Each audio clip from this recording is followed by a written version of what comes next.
Produkto at consumer ang mga pangunahing elemento upang maging viable ang isang negosyo.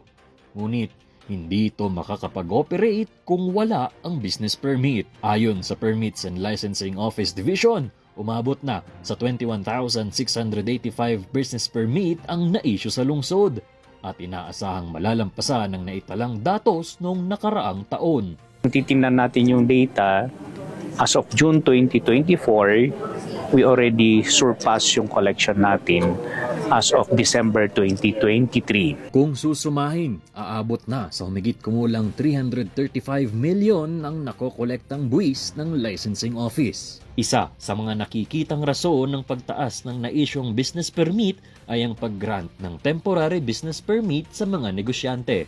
Pwede silang mag-apply ng temporary permit.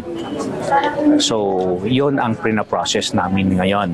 Yung mga temporary permit, pending yung mga compliance nila sa mga other requirements. Sa 21,685 business permits, retail and wholesale industry ang nangunguna sa lungsod.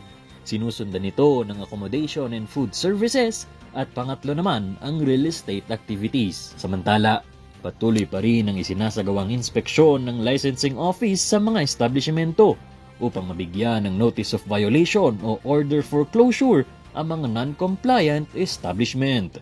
Nico Gatchalian para sa PIO Baguio Balita.